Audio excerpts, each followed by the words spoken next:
الحمد لله رب العالمين والصلاة والسلام على سيد الأنبياء والمرسلين وعلى آله الطيبين الطاهرين ما بعد فأعوذ بالله من الشيطان الرجيم بسم الله الرحمن الرحيم قل بفضل الله وبرحمته فبذلك فليفرحوا هو خير مما يجمعون صدق الله مولانا العظيم۔ معزز سامعین و ناظرین، السلام علیکم ورحمۃ اللہ وبرکاتہ۔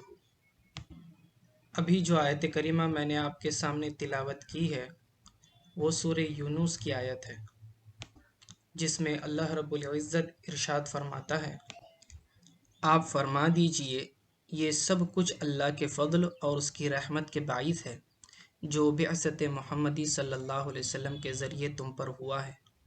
بس مسلمانوں کو چاہیے کہ اس پر خوشیاں منائیں، یہ اس سارے مال و دولت سے کہیں بہتر ہے جسے وہ جمع کرتے ہیں۔ اس آیت سے معلوم ہوا کہ اللہ تعالیٰ کا سب سے بڑا فضل رسول اللہ صلی اللہ علیہ وسلم کی ذات ہے، اور اس ہوا کہ رحمت الہی آقا علیہ الصلوۃ والسلام کی ذات ہے۔ اسی طرح اللہ تعالیٰ نے پیارے نبی علیہ الصلوۃ والسلام کو ہمارے درمیان بھیجا، اور اس نعمت کا اللہ تعالیٰ نے بندوں پر احسان جتلایا۔ باقی کئی نعمتیں، ہر نعمت اللہ کی طرف سے، لیکن جب رسول اللہ صلی اللہ علیہ وسلم کے بھیجے جانے کی بات آئی تو اللہ رب العزت نے فرمایا کہ لَقَدْ مَنَّ اللَّهُ عَلَى الْمُؤْمِنِينَ إِذْ بَعَثَ فِيهِمْ رَسُولًا۔ اللہ تعالیٰ نے تم پر احسان فرمایا ہے اے مومنوں پر احسان فرمایا، اس طرح کہ ان میں سے ایک رسول کو بھیجا۔ تو رسول کے بھیجنے کی نعمت کو خصوصی طور پر اللہ تعالیٰ ذکر فرما رہا ہے، اور فرما رہا ہے کہ یہ اللہ کا احسان ہے تم پر، مومنوں پر یہ اللہ کا احسان ہے فرمایا۔ تو اللہ تعالیٰ کی رحمت اور اللہ تعالیٰ کا فضل یہ آقا علیہ الصلوۃ والسلام کی ذات ہے۔ جب ہم اسے سمجھ لیں گے کہ رحمت اور فضل کا کیا معنی ہے تو ہم آیت کو سمجھنا ہمارے لیے آسان ہو جائے گا۔ ایک ہے اس کا عمومی معنی، یعنی کہ کامن میننگ۔ اللہ تعالیٰ کی رحمت، جو اللہ تعالیٰ بندوں سے عذاب کو دور کرتا ہے اور ان پر آسانیاں فرماتا ہے، اس کی رحمت ہے جس سے بندوں کو فائدہ ہوتا ہے۔ اور اللہ تعالیٰ کا فضل کیا ہے کہ جو آدمی جس چیز کا حقدار تھا اس سے بڑھ کر اسے عطا کرنا، فضیلت بخشنا، زیادہ دینا، جتنا دینا تھا اس سے زیادہ دینا۔ تو یہ اللہ تعالیٰ کی رحمت اور اس کے فضل کا تو یہ عمومی معنی ہے، کامن میننگ ہے۔ اور خصوصی معنی کیا ہے؟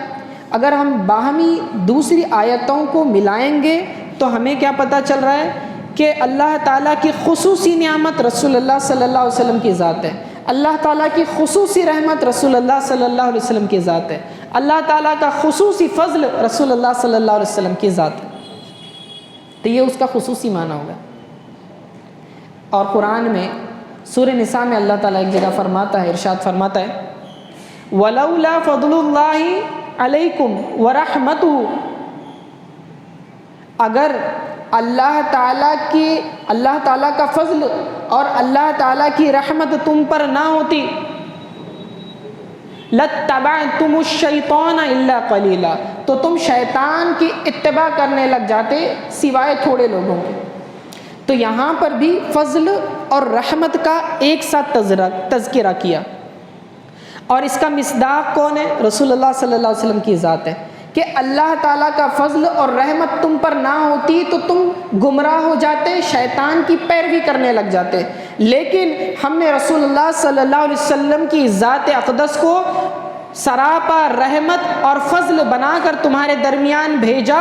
تم گمراہی کے راستے پر تھے، تم جہنم میں گرنے والے تھے، آقا علیہ الصلوۃ والسلام نے اپنی رحمت اور شفقت سے تمہیں پکڑ لیا، جہنم میں جانے والوں کو جنت کی طرف لے گئے۔ یہاں بھی رسول اللہ صلی اللہ علیہ وسلم کی ذات اقدس مراد ہے کہ اللہ رب العزت نے جو بھی نعمتیں مسلمانوں کو، مومنوں کو عطا کی، آقا علیہ الصلوۃ والسلام کے صدقے میں عطا کی۔ اگر آقا علیہ الصلوۃ والسلام نہ بھیجے جاتے تو نہ ہمیں ایمان کا پتہ چلتا، نہ اسلام کا پتہ چلتا، نہ اللہ کا پتہ چلتا، نہ جنت و دوزخ کا پتہ چلتا، نہ قیامت کا پتہ چلتا، نہ قبر کے عذاب کا پتہ چلتا، بلکہ ہمیں ان چیزوں کا علم ہی نہیں ہوتا۔ دوسرا یہ کہ جو دوسری نعمتیں ہمیں عطا ہوئی ہیں، اللہ تعالیٰ کا کلام بھی ہمیں حاصل ہوا تو رسول اللہ صلی اللہ علیہ وسلم کے واسطے سے حاصل ہوا۔ تو رسول اللہ صلی اللہ علیہ وسلم کے آنے کی قدموں کی کئی برکات امت محمدیہ جو ہے حاصل کرتی ہیں۔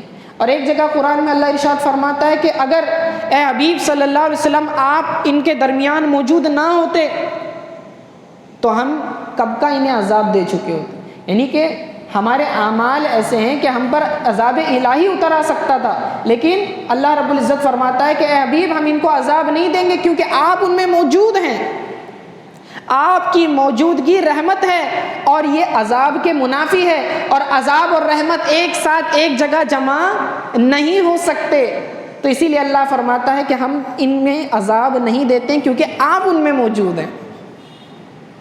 تو معلوم یہ ہوا کہ اللہ تعالیٰ کی خصوصی رحمت اور اللہ تعالیٰ کا سب سے بڑا فضل رسول اللہ صلی اللہ علیہ وسلم کی ذات ہے۔ تو اللہ نے کیا فرمایا؟ جب ہم نے نعمت کو پہچان لیا تو اللہ فرماتا ہے فَلْيَفْرَحُوا، تو اس پر تم خوشیاں مناؤ، خوش ہو جاؤ۔ اللہ کی اس رحمت پر اور نعمت پر تمہیں خوشیاں منانا چاہیے۔ اور کون سا ایسا مومن ہوگا کہ جسے رسول اللہ صلی اللہ علیہ وسلم کی آمد کی خوشی نہ ہو، رسول اللہ صلی اللہ علیہ وسلم کے بھیجے جانے کی خوشی نہ ہو؟ ایسا کوئی مومن ہو سکتا ہے؟ نہیں ہو سکتا۔ رسول اللہ صلی اللہ علیہ وسلم کی ولادت کی خوشی منانا یہ ایمانی تقاضا ہے، یہ ایمانی تقاضا ہے۔ اسی لیے آپ دیکھیں کہ اللہ رب العزت نے، یہ اللہ رب العزت کی سنت رہی ہے کہ جب کبھی اللہ نے خصوصی نعمتیں اپنے بندوں کو عطا کی، خاص خاص قوموں کو عطا کی، تو اللہ نے اس نعمت کو یاد کرنے کا حکم دیا، اسے یاد کرنے، اس کا تذکرہ کرنے، اس کا چرچا کرنے، اسے بیان کرنے کا حکم دیا، اور اس دن کو عید کی طرح خوشی والا دن منانے کا حکم دیا۔ بنی اسرائیل کو موسیٰ علیہ السلام کے زمانے میں اللہ تعالیٰ نے فرعونیوں سے نجات دی، فرعون کے ظلم و ستم سے نجات دی۔ وَإِذْ نَجَّيْنَاكُمْ مِنْ آلِ فِرْعَوْنَ، اور جب ہم نے بنی اسرائیل کو جو ہے کس سے، تمہیں جو ہے ہم نے فرعونیوں سے نجات دی۔ يَسُومُونَكُمْ سُوءَ الْعَذَابِ، وہ تمہیں بہت زیادہ شدید عذاب دیتے تھے۔ یذبحون ابناءکم ویستحیون نساءکم، تمہارے بیٹوں کو ذبح کرتے تھے، تمہاری بیٹیوں کو زندہ رکھتے تھے، سخت ترین ظلم کیا کرتا تھا فرعون۔ تو بنی اسرائیل کو اللہ تعالیٰ نے خطاب کر کے فرمایا یا بنی اسرائیل اذکروا نعمتی التی انعمت علیکم، اے بنی اسرائیل اس نعمت کو یاد کرو جو ہم نے تم پر کی، اور پھر نعمتوں کو گنوایا۔ تو جس دن اللہ تعالیٰ نے نعمت عطا کی اس دن کو خوشی یاد رکھنے، اس پر خوشی منانے کا حکم دیا۔ تو بنی اسرائیل موسیٰ علیہ السلام کی قوم، جس دن انہیں موسیٰ علیہ السلام فرعون سے نجات ملی، اس دن کو عید کی طرح مناتے تھے، عید کی طرح منایا کرتے تھے۔ اسی طرح آپ توریت اور انجیل کے احکام کو دیکھیں گے تو اس کے اندر اور بھی مخصوص انہیں 3 عیدوں کا حکم دیا گیا تھا، جن میں سے ایک یہ بھی تھی، اللہ تعالیٰ نے بنی اسرائیل پر بادلوں سے سائبان کیا تھا۔ جب وادی طیہ میں ان پر کوئی سایہ نہیں تھا تو بادلوں سے ان پر سائبان کیا، چھاؤں دی، اور آسمان سے من و سلوہ اتارا، کھانے کے لیے مفت کی جنتی غذا بھی بھیجی۔ وَظَلَّلْنَا عَلَيْكُمُ الْغَمَامَ وَأَنزَلْنَا عَلَيْهِمُ الْمَنَّ وَالسَّلْوَىٰ، ان پر ہم نے بادلوں سے سایہ کیا اور من و سلوہ نازل کیا۔ اس دن کو بھی بنی اسرائیل کو حکم دیا گیا کہ اس دن کو بطور عید کیا کریں، منائیں۔ کیوں؟ کیونکہ آسمانی نعمت اللہ تعالیٰ نے انہیں عطا کی تھی، اور 1 2 3 دن نہیں بلکہ 7 دنوں تک مسلسل انہیں اس سے بطور عید کے منانے کا حکم تھا۔ موجودہ انجیل میں بھی آپ دیکھیں گے، چونکہ آسمان بادلوں کے ذریعے اللہ نے ان پر سایہ کیا تھا، یہ خصوصی نعمت تھی، تو فرمایا جب تم اسے عید کی طرح مناؤ گے تو شامیانے یعنی منڈپ جس طرح ہم ڈالتے ہیں اس طرح ڈالو گے، اور 7 دن تک اسے عید کی طرح منانا، تاکہ وہ تمہیں یاد آئے کہ اللہ نے آسمان پر تمہیں اسی طرح جس طرح یہ تم نے سائبان بنا لیے ہیں دنیا میں، جیسے کہ ہم ڈالتے ہیں نا منڈپ وغیرہ، تو وہ ڈالیں گے تو تمہیں وہ یاد آئے گی کہ اللہ تعالیٰ نے وہ نعمت تمہیں دی تھی۔ تو اللہ کی نعمتوں کو یاد کرنا اور اس پر خوشی منانا، یہ اللہ تعالیٰ جو ہے بنی اسرائیل سے تقاضا کر رہا ہے۔ پھر اس کے بعد قوم عیسیٰ علیہ السلام کی طرف آئیں، جن میں عیسائیوں کو کیا حکم دیا؟ حضرت عیسیٰ علیہ السلام نے اللہ سے دعا کی، سورہ مائدہ میں یہ آیاتیں موجود ہیں۔ عیسیٰ علیہ السلام نے دعا کی، ربنا انزل علینا مائدۃ من السماء تکون لنا عیدا لاولین وآخرین، اے اللہ آسمان سے ہم پر دسترخوان نازل فرما۔ مائدہ کہتے ہیں دسترخوان کو، نعمتوں بھرا دسترخوان۔ اے اللہ آسمان سے ہم پر دسترخوان کو نازل فرما، کس لیے؟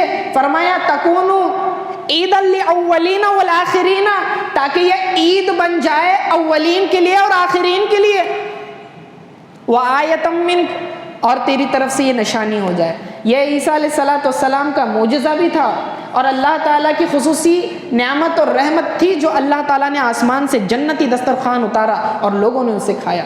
اس دن کو بھی فرمایا عید کی طرح منائیں۔ خود عیسیٰ علیہ السلام یہ دعا کر کے کہہ رہے ہیں تکون لنا عیدن، تاکہ یہ دن ہمارے لیے عید کا دن بن جائے، ہمارے لیے یہ کیا بن جائے؟ عید کا دن بن جائے۔ جنت کی کھانے نعمتیں اتریں، دسترخوان اترے تو وہ دن عید کا بن جائے، اور اللہ رب العزت تمام جہانوں کے سردار رحمت للعالمین کو بھیجے تو وہ عید کا دن کیوں نہ ہو۔ اسی لیے اللہ نے فرمایا کہ اللہ تعالیٰ کے فضل اور رحمت پر تم خوشیاں مناؤ۔ اس سے عید میلاد النبی کا ثبوت ملتا ہے۔ خود قرآن سے یہ سمجھ میں آ رہا ہے کہ اللہ کی نعمت جس دن نازل ہو اس دن کو بطور عید منایا جا سکتا ہے، خصوصی نعمت کو، اور تمام نعمتوں میں سب سے افضل نعمت آقا علیہ السلام کی ذات ہے، اس سے بڑھ کر دنیا کی کوئی نعمت نہیں۔ اہتمام دیکھیں اللہ رب العزت کا کہ راتوں میں افضل رات شب قدر کو فرمایا، کیوں؟ کیونکہ فرمایا اس رات میں ہم نے قرآن کو نازل کیا، اِنَّا أَنزَلْنَاهُ فِي لَيْلَةِ الْقَدْرِ، ہم نے قرآن کو نازل کیا۔ اور پھر کیا فرمایا کہ اس میں تنزل الملائکۃ والروح فیہا، اس میں آسمان سے 70,000 فرشتے اور جبریل علیہ السلام نازل ہوتے ہیں، بڑا اہتمام والا۔ لیکن دوسری جانب دیکھیں تو ولادت مصطفیٰ صلی اللہ علیہ وسلم کی رات آسمان سے فرشتے تمام زمین پر اتر آیا اور ایک دوسرے کو مبارکباد پیش کرتے تھے۔ ادھر قرآن نازل ہو تو فرشتے 70,000 اترے، اور ادھر آقا علیہ السلام کی بارگاہ میں صبح و شام 70,000 فرشتے بارگاہ رسالت مآب صلی اللہ علیہ وسلم میں آتے ہیں، سلام عرض کرتے ہیں اور پھر چلے جاتے ہیں، اور پھر قیامت تک ان کا نمبر نہیں آتا۔ یہ صبح و شام معاملہ 70,000 کا چل رہا ہے، اور وہ شب قدر میں ایک رات کا معاملہ ہے۔ اندازہ لگائیں کہ کتنی بڑی نعمت ہے رسول اللہ صلی اللہ علیہ وسلم کی ذات۔ تو قرآن سے ہمیں یہ ثبوت ملا کہ اللہ کی نعمت پر خوش ہونا، اسے عید کا دن تسلیم کر لینا، یہ بالکل شریعت کے مزاج کے موافق ہے، اور زندہ دل قومیں اپنی یادگاروں کو قائم رکھتی ہیں، اپنی نسلوں کو بتلاتی ہیں، اللہ کی نعمت کو فراموش نہیں کرتی، اسے بھول نہیں جاتی۔ اسی لیے ہر سال اہل سنت کا یہ معمول ہے کہ ولادت مصطفیٰ صلی اللہ علیہ وآلہ وسلم کو بطور عید کے خوشی منا کے گزارا جاتا ہے۔ یہ اور بات ہے کہ کس طرح عید میلاد النبی منائی جائے، یہ اور ٹاپک ہے، میں ابھی سے نہیں چھیڑ رہا ہوں، ابھی صرف ثبوت میلاد النبی پر بات کر رہا ہوں کہ کیا رسول اللہ صلی اللہ علیہ وسلم جس دن پیدا ہوئے اسے عید کا دن کہنا جائز ہے؟ کہیں گے تو مسلمانوں کی تو 2 عیدیں ہیں، عید الاضحیٰ اور عید الفطر، اور لوگوں نے یہ اپنی طرف سے تیسری عید کہاں سے بنا لی؟ نہیں، بلکہ آپ دیکھیں، ابھی میں نے قرآن کی آیتیں آپ کے سامنے پڑھی ہیں کہ اللہ کی نعمتیں اترنے کو عید کا دن مانا جاتا ہے، اور یہ صرف ہماری بات نہیں، صحابہ کی بھی انڈرسٹینڈنگ یہی تھی۔ ایک یہودی نے حضرت عمر رضی اللہ تعالیٰ عنہ سے کہا تھا کہ ایک آیت تمہارے قرآن میں ایسی ہے کہ اگر وہ تورات میں ہوتی تو ہم اسے عید کا دن مناتے۔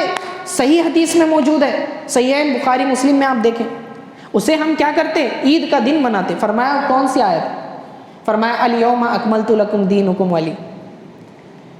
تو حضرت عمر رضی اللہ تعالیٰ نے فرمایا کہ ہم اسے اچھی طرح سے جانتے ہیں، یعنی کہ اس کا عید ہونا ہم اسے اچھی طرح سے جانتے ہیں، کیونکہ یہ مسلمانوں کے 2 خاص ایام جو عید کے دن ہے نازل ہوئی تھی، ایک عرفہ کا دن اور جمعہ کا دن، یہ دونوں مسلمانوں کی عیدوں کے دن ہیں، ٹھیک ہے؟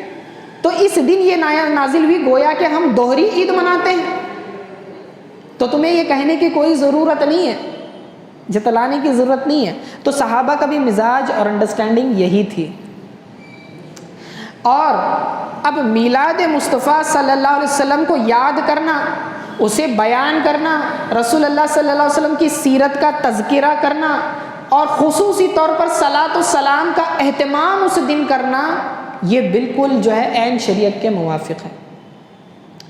قرآن، ابھی میں صرف دلائل قرآن سے ہی دے رہا ہوں، اب میں احادیث کی طرف نہیں آیا، احادیث میں بھی اس کا ثبوت ملتا ہے۔ انشاءاللہ پھر اگلے درس میں ہم اس ٹاپک کو چھیڑیں گے کہ محدثین کس طرح سے ان احادیث کو دیکھتے تھے ولادت مصطفیٰ صلی اللہ علیہ وسلم کی۔ میلاد النبی کا ثبوت احادیث میں کہاں ہے؟ تو آپ دیکھیں اللہ رب العزت نے قرآن میں ارشاد فرمایا سورہ مریم میں، یحییٰ علیہ السلام کی جب پیدائش ہوئی، زکریا علیہ السلام نے دعا کی تھی کہ اے اللہ مجھے تو اولاد عطا فرما، میرے لیے وارث تو پیدا فرما۔ تو زکریا علیہ السلام کی اللہ نے دعا قبول فرمائی اور یحییٰ علیہ السلام کی پیدائش کی بشارت سنائی، اور ان کے تعلق سے فرمایا سلام علیہ یوم ولد، اس دن پر سلامت، اس دن سلامتی ہو جس دن یحییٰ علیہ السلام پیدا ہوئے۔ سورہ مریم کی آیت ہے، سلامتی ہو اس دن جس دن یحییٰ علیہ السلام کی پیدائش ہوئی، یوم ولد فرمایا، جس دن پیدا ہوئے۔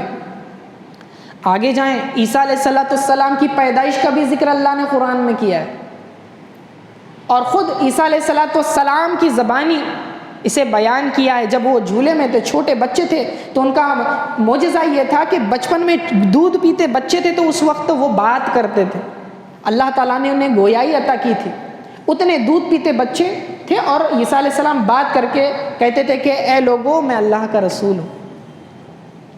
تو عیسیٰ علیہ السلام نے فرمایا سلام علیہ یوم ولدت، اس دن سلامتی ہو جس دن میں پیدا ہوا۔ تو انبیاء جس دن پیدا ہوں اس دن صلاۃ و سلام کا اہتمام کرنا یہ قرآن سے ثابت ہے۔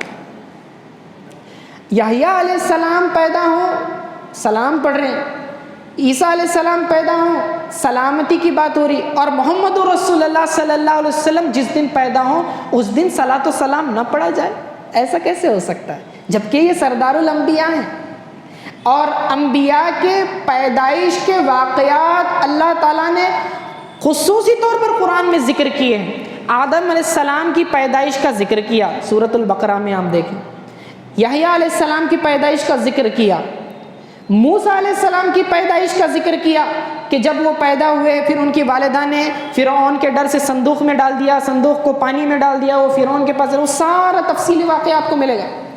عیسیٰ علیہ السلام کی پیدائش کا واقعہ آپ کو سورہ مریم میں ملے گا۔ اس طرح دیگر انبیاء کی بھی پیدائش کے واقعات قرآن میں ہیں۔ تو انبیاء کے پیدائش کا تذکرہ کرنا یہ اللہ کی سنت ہے، اللہ کا طریقہ ہے، اور ہم امت محمدیہ میں ہوتے ہوئے رسول اللہ صلی اللہ علیہ وسلم کی پیدائش کا تذکرہ نہ کریں، یہ کیسے ممکن ہے؟ کیسے ممکن ہے؟ تو ولادت مصطفیٰ صلی اللہ علیہ وسلم پر خوشی منانا، اسے عید کا دن کہنا، اس میں حضور صلی اللہ علیہ وسلم کی سیرت کا بیان کرنا، صلاۃ و سلام کا اہتمام کرنا، آپ کے حسن و جمال کا تذکرہ کرنا، یہ تمام کے تمام وہ معمولات ہیں جو اہل سنت ولادت مصطفیٰ صلی اللہ علیہ وسلم کے دن کرتی ہے۔ اور اسلاف میں بھی یہ طریقہ رائج تھا۔ حضور صلی اللہ علیہ وسلم جس مکان میں پیدا ہوئے، وہ مکان آج بھی بطور یادگار اس کی نشانی موجود ہے، لیکن اب اس پر آپ جائیں مکہ میں تو اس کی جگہ ایک لائبریری بنا دی گئی ہے، وہاں پر ایک لائبریری بنا دی گئی ہے۔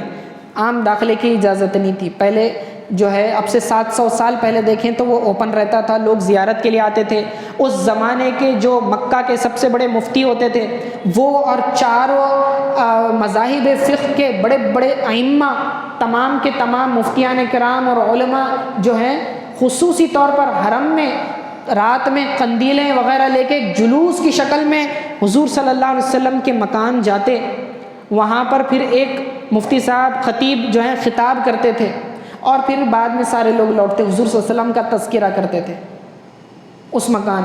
تو وہ مکان حضور صلی اللہ علیہ وسلم کے بعد آپ نے حضرت عقیل رضی اللہ تعالیٰ عنہ کو ہبہ کر دیا تھا، عقیل ابن ابی طالب کو۔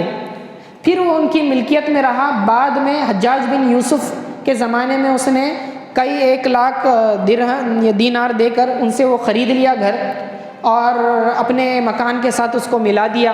پھر جب ہارون رشید کا زمانہ آیا تو اس نے ان کی جو بیوی ہے اس نے پھر اس کو سیپریٹ کر دیا، اس مکان کو سیپریٹ کر دیا اور وہاں پر ایک مسجد تعمیر کر دی۔ پھر اس طرح سے اس کی تعمیرات ہوتی رہی۔